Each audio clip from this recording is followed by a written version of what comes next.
بسم اللہ الرحمن الرحیم۔ میرے نہایت قابل احترام ناظرین، رمضان المبارک کا مقدس اور بابرکت مہینہ اپنی تمام تر رحمتوں کے ساتھ ہم پر سایہ فگن ہونے والا ہے۔ یہ وہ عظیم مہینہ ہے جو روزوں، مغفرت اور گناہوں سے نجات کے لیے مخصوص ہے،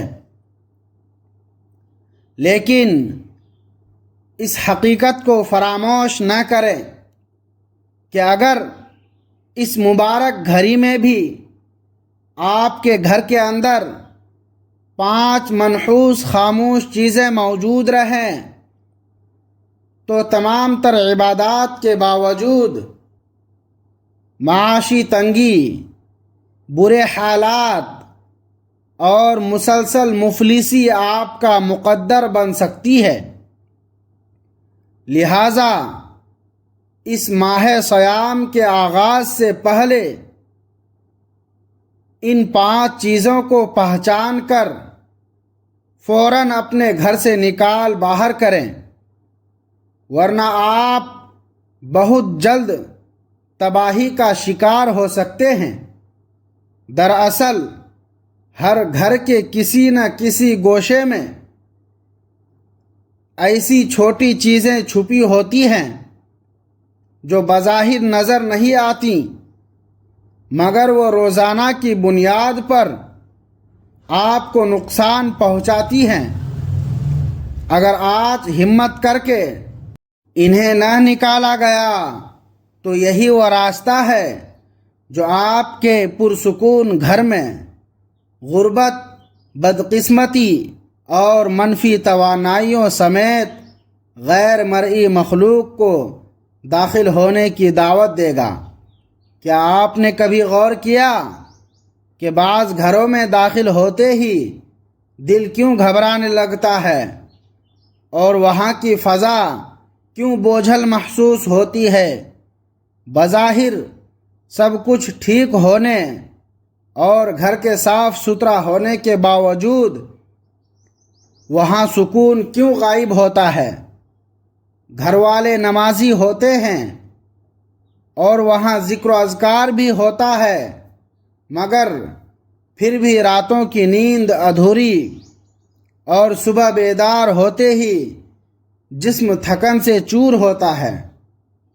سحری و افطاری کے بعد بھی وہ روحانی اطمینان نہیں ملتا جس کی تلاش رہتی ہے، اور خوشیاں جیسے دروازے سے ہی راستہ موڑ لیتی ہیں۔ ہم اکثر یہ گمان کرتے ہیں کہ شاید کسی حاسد کی نظر لگ گئی ہے یا کوئی دشمن سازش کر رہا ہے، لیکن تلخ سچ تو یہ ہے کہ اصل دشمن باہر نہیں بلکہ ہمارے اپنے ہی گھر کی دیواروں کے اندر چھپا ہوتا ہے، جسے ہم اپنی غفلت سے پناہ دیتے ہیں۔ یہ وہ چیزیں ہیں جنہیں ہم معمولی سمجھ کر سنبھالے رکھتے ہیں، مگر یہی اللہ کی رحمت کے فرشتوں کو دور بھگا کر شیطان کو قریب لاتی ہیں۔ اس کا مطلب یہ نہیں کہ گھر کے افراد برے ہیں، بلکہ وہ ان اشیاء کے اثرات سے بے خبر ہوتے ہیں جو انسان کے دل پر بوجھ بڑھا دیتی ہے اور سانسیں بھاری محسوس ہونے لگتی ہیں۔ انسان لاکھ کوشش اور دعا کرے مگر سکون کی وہ بارش نہیں برستی جو روح کو تر و تازہ کر دے۔ اس کی اصل وجہ وہی اشیاء ہیں جنہیں ہم نظر انداز کیے ہوئے ہیں۔ لیکن خوشخبری یہ ہے کہ اگر آج آپ اس حقیقت کو جان کر ان چیزوں کو گھر سے نکال دیں تو پل بھر میں ماحول بدل جائے گا، اور جہاں بے چینی تھی وہاں رب کا سکون اترنے لگے گا۔ جہاں جھگڑے تھے وہاں محبت کی ہوا چلے گی، اور رمضان کی اصل رحمتیں آپ کے دروازے پر دستک دیں گی۔ آج کی اس ویڈیو میں وہ اہم راز بتانے والا ہوں جو آپ کی زندگی بدل سکتے ہیں اور آپ کا گھر بے سکونی کی دلدل سے نکل کر برکت کی شاہراہ پر سفر شروع کر دے گا۔ اس ویڈیو کا ایک ایک لفظ بہت قیمتی ہے، کیونکہ جانے انجانے میں ہم ایسی غلطیاں کر بیٹھتے ہیں جن کا ہمیں ادراک تک نہیں ہوتا، اور یہی غلطیاں تنگی اور بے برکتی کا سبب بنتی ہیں۔ اگر ان کی اصلاح کر لی جائے تو رزق کی دائمی تنگی ختم ہو جائے گی، اور اللہ کے فضل سے برکتوں کے انبار لگ جائیں گے۔ اللہ تعالی نے انسان کو دنیا میں زندگی گزارنے کے لیے بہترین طریقے سکھائے ہیں، اور تمام پیچیدہ معاملات بہتر صحت اور کامیابی کے لیے انبیاء کرام علیہم السلام کا انتخاب کیا، جن کی ہر سنت میں برکت اور کامیابی پوشیدہ ہے۔ اگر کوئی واقعی کامیابی چاہتا ہے تو اسے سیرت نبوی صلی اللہ علیہ وسلم کو مشعل راہ بنانا ہوگا۔ اسلامی تعلیمات میں گھر کے سکون کے لیے سنہری اصول موجود ہیں، جن پر عمل کر کے گھر کو جنت کا نمونہ بنایا جا سکتا ہے۔ انسان کو چاہیے کہ ہر کام کا آغاز بسم اللہ سے کرے، اور اپنی زبان کو ذکر الہی سے تر رکھے۔ آج کل جدید ٹیکنالوجی کے دور میں موبائل کا بے تحاشا استعمال وقت ضائع کر رہا ہے، اور نیکی کے لمحات ہاتھ سے ریت کی طرح پھسل رہے ہیں۔ ہمیں کوشش کرنی چاہیے کہ گھر کے کاموں کے دوران استغفر اللہ، اللہ اکبر، الحمدللہ اور یا حی یا قیوم جیسے اذکار جاری رکھیں، اور بچوں کو بھی اس کی تلقین کریں۔ سورہ مدثر میں جنتی اور جہنمی کے درمیان مکالمہ ذکر ہے، جس میں جہنمی اعتراف کرے گا کہ وہ نماز پڑھنے والوں میں سے نہ تھا۔ یہ ان کا حال ہے جو نماز نہیں پڑھتے، لیکن جو نماز میں سستی کرتے اور دیر سے پڑھتے ان کے لیے بھی قرآن میں ہلاکت کی وعید آئی ہے۔ لہٰذا گھر میں برکت کے لیے پنجگانہ نماز، اور خاص طور پر رمضان میں سنن و نوافل کا گھر میں اہتمام کرے، جس کا فائدہ یہ ہے کہ بچوں میں نماز کا شوق پیدا ہوتا ہے، اور فرشتے ڈیرے ڈال دیتے ہیں۔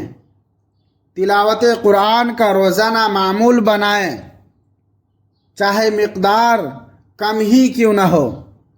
روزانہ ایک صفحہ پڑھیں اور بچوں کو بھی سنائیں، تاکہ ان کے دلوں میں اللہ کے کلام کی محبت پیدا ہو۔ حضور اکرم صلی اللہ علیہ وسلم نے فرمایا کہ اپنے گھروں کو قبرستان نہ بناؤ، یعنی وہاں نماز اور ذکر ترک نہ کرو۔ جس گھر میں سورہ بقرہ پڑھی جاتی ہے وہاں سے شیطان بھاگ جاتا ہے، اور اہل علم فرماتے ہیں کہ جو شخص عشاء کے بعد سورہ واقعہ پڑھتا ہے اللہ اسے کبھی محتاج نہیں کرتا اور رزق میں وسعت دیتا ہے۔ اسی طرح صبح کے وقت سورہ یاسین اور جمعہ کو سورہ کہف برکت کی ضامن ہے۔ قرآن کے مطابق بہترین زاد سفر تقوی اور پرہیزگاری ہے۔ گھر میں برکت کا طریقہ یہ ہے کہ انسان جس طرح مسجد میں اللہ سے ڈرتا ہے اسی طرح گھر کی تنہائی میں بھی گناہوں سے بچے اور تقوی اختیار کرے۔ اپنی شریک حیات، بچوں، والدین اور بہن بھائیوں کے ساتھ حسن سلوک اللہ کی خوشنودی اور برکت کا سبب ہے۔ سحری و افطاری میں پورے خاندان کا مل بیٹھ کر کھانا اللہ کی رحمت نازل کرتا ہے، مگر افسوس کہ آج کل لوگ الگ الگ کمروں میں کھانا کھانے کو ترجیح دیتے ہیں، جو برکت ختم کرنے کے مترادف ہے۔ نبی کریم صلی اللہ علیہ وسلم نے فرمایا کہ اللہ کو وہ کھانا محبوب ہے جس پر زیادہ ہاتھ ہوں۔ صحابہ کے سوال پر آپ صلی اللہ علیہ وسلم نے فرمایا کہ اکٹھے ہو کر بسم اللہ پڑھ کر کھاؤ تو بہت برکت ڈال دی جائے گی۔ رزق کی تلاش کے لیے صبح سویرے کا وقت بہترین ہے، جیسا کہ ہمارے بزرگ فجر کے بعد نکل جاتے تھے اور عشاء کے بعد جلد سو جاتے تھے۔ آج کل لوگ فجر کے وقت سوتے ہیں، جس کی وجہ سے کئی افراد کے کمانے کے باوجود برکت نہیں ہوتی۔ ہمیں صبح جلدی اٹھنے اور اللہ پر توکل کرنے کی عادت ڈالنی چاہیے۔ ایک غریب مزدور کی کہانی ہے جو محنت کے باوجود بے سکونی کا شکار تھا۔ اس نے ایک بزرگ سے اپنی بکتا سنائی تو بزرگ نے اسے مٹھائی لانے کو کہا اور بتایا کہ جب وہ مٹھائی گھر کی دہلیز پر رکھے گا تو اسے اندر سے 5 ایسی چیزوں کی آوازیں آئیں گی جو اس کی بربادی کا سبب ہیں۔ پہلی چیز ناشکری ہے، یعنی جس گھر کی دیواروں پر شکر کے بجائے ہر وقت میرا نصیب خراب ہے جیسے الفاظ گونجتے ہوں، وہاں رحمت کے فرشتے نہیں رکتے۔ دوسری چیز دوسروں کے عیب ڈھونڈنا ہے۔